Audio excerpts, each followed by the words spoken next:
Salut à toi et nouveau numéro du podcast. Je chuchote, je ne sais pas pourquoi.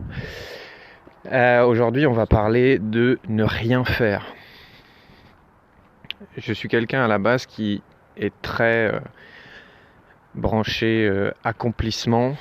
Il y a énormément de choses que j'ai envie d'accomplir pour pouvoir me regarder à la fin de ma vie dans la glace et dire je suis fier de ce que j'ai fait et j'ai pas de regrets, j'ai accompli ce que j'avais envie d'accomplir.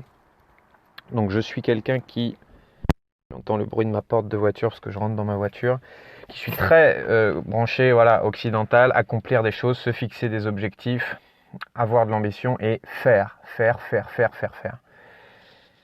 Et ça a été extrêmement difficile pour moi pendant de nombreuses années de justement ne rien faire. Ça a été extrêmement difficile pour moi de m'accorder des moments où je ne faisais rien, ou en tout cas je m'autorisais à, si j'avais pas envie de faire quelque chose, ne pas le faire.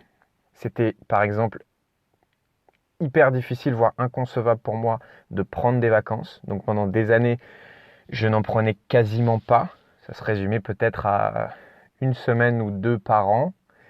Et encore, même si je prenais des vacances, je ne pouvais pas m'autoriser à ne rien faire. Il fallait que je travaille, il fallait que je prenne mon ordinateur, il fallait que le planning de ma journée soit prévu. Et pendant des années, j'ai fonctionné comme ça je ne peux pas m'autoriser à ne rien faire.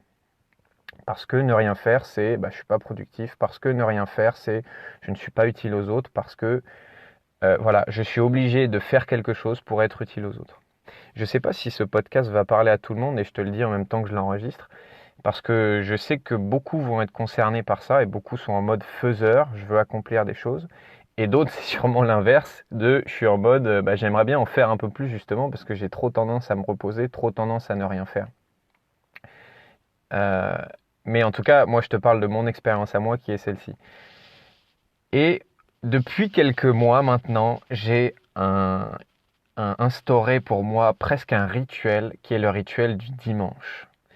Et avec le travail que j'ai fait sur moi sur ça, et ça ne s'est pas fait en un claquement de doigts, aujourd'hui, mon dimanche est un jour où je m'autorise à ne rien faire. Non pas où je m'oblige à ne rien faire, parce qu'il y a des dimanches justement où j'ai envie d'aller courir, j'ai envie de voir des gens, j'ai envie de peut-être lire un bouquin, j'ai envie de faire des choses.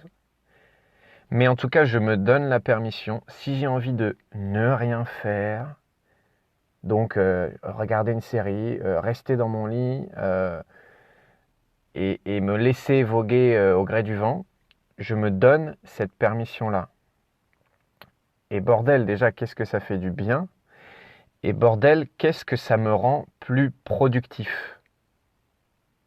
Oui, m'accorder des moments où je ne fais rien et où il y a mon dimanche sacré de je ne fais rien, ça me rend beaucoup plus productif. Souvent, on a le fantasme de ah ben non, mais plus tu travailles, plus tu vas avoir de résultats.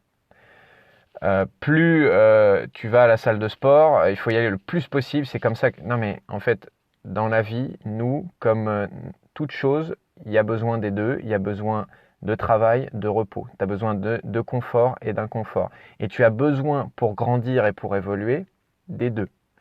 Si tu vas à la salle de muscu et que tu fais une séance de 18 heures d'affilée, ton muscle ne va pas grossir. Par contre, si tu fais une séance de 1h30, que tu te reposes pendant 8 heures, que tu vas en refaire une d'1h30, c'est là, et que tu te reposes encore, c'est là où ton muscle va le plus se développer. Et le repos que tu auras pris, c'est lui qui t'aura permis de laisser ton muscle se construire et de regagner de l'énergie pour faire ta séance d'après. C'est un fantasme de dire si je travaille 7 jours sur 7, si je fais du non-stop et ce truc de plus j'en fais, plus je vais avoir des résultats. Oui, c'est vrai jusqu'à un certain degré. Et un de mes secrets de productivité, c'est de réussir à avoir des moments où je coupe, à faire l'indistinction où, ok, ce jour-là, moi c'est le dimanche, ça ne veut pas dire que c'est la forme qu'il faut prendre et que tu dois le dimanche ne rien faire, parce que peut-être que l'être unique que tu es le dimanche, il a envie de faire plein de trucs, mais que dans ma vie, l'importance d'avoir des moments où je ne fais rien et où je me donne cette permission, me libère d'un poids et me permet d'être beaucoup plus productif et énergique après. Dis-moi dans les commentaires, toi, c'est quand déjà, est-ce que tu t'autorises des moments à ne rien faire et quand est-ce que tu t'autorises ces moments-là? Est-ce que c'est le soir en rentrant du travail? Est-ce que c'est le mercredi? Est-ce que c'est le dimanche? Est-ce que c'est que pendant tes vacances? Bref, est-ce que tu t'autorises des moments où il n'y a pas d'injonction de l'extérieur de il faut que je dois faire ci, j'ai besoin de faire ça? Magnifique bug juste avant. Ou est-ce que tu t'autorises des moments où, ok, je me laisse porter par le courant de la vie? Et ben voilà, j'attends tes commentaires, tes likes, tes partages éventuellement si ça t'a inspiré. Et je te dis à très vite.